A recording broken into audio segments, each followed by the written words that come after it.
તને આ સરકાર ક્યારે હવે આઝાદ કરશે?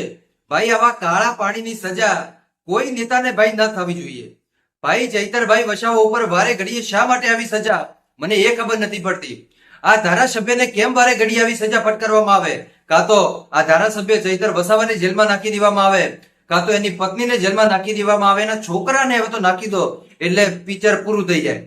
તમે એમ જ કોને કે અમને કે આ નેતાથી ડર લાગે?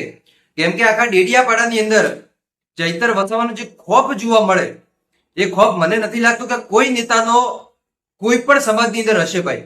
એ મારી ગેરંટી છે. કોરા સ્ટમ્પ પેપર ઉપર લખી આપું કે આદિવાસી સમાજ જેવો ચૈતર વસાવાને સપોર્ટ કરે એવા મને નથી લાગતું ભાઈ કે કોઈ સમાજ સપોર્ટ કરતી હોય. તમે જોયા હશે કે માણસો આમથી આમ ફરી જાય, પણ ભાઈ ખરેખર આ સમાજની વાત જ ન થાય. જ્યારે જ્યારે દુઃખનો પહાડ તૂટી પડે ત્યારે પોતે જેલમાં જવા માટે તૈયાર થઈ જાય.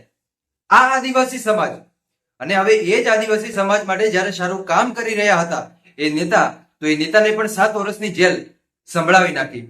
7 વર્ષ સુધી આ નેતા જેલમાં રહેશે તો ડેડિયાપાડાની અંદર ધારાસભ્યનું પદ જતું રહેશે, અને ડેડિયાપાડાની અંદર કોઈ નવો ધારાસભ્ય આવે, પછી કોંગ્રેસનો બેસે કે આમ આદમી પાર્ટીનો બેસે કે પછી ભાજપમાંથી કોઈ પણ વ્યક્તિ બેસે, પણ ચૈતર વસાવા તો જાય ને. અને ચૈતર વસાવા જાય તો એમનું નામ નિશાને કપાઈ જાય. 14 વર્ષ સુધી તો ચૂંટણી ન લડી શકે ભાઈ. તો તમે જુઓ કે કઈ રીતે ચૈતર વસાવાને આખી જાળમાં ફસાવી નાખવામાં આવ્યા. અને હવે એવું લાગી રહ્યું છે કે આ સહન નહીં કરે આદિવાસી સમાજ.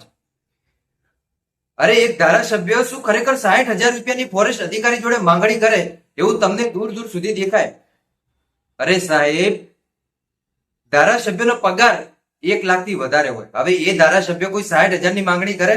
એવા તો કોઈ આ ધારાસભ્ય ભિખારી નથી. એના ઘરે મોટા બંગલા ને ગાડીઓ છે ભાઈ ચૈતરભાઈ વસાવા જોડે.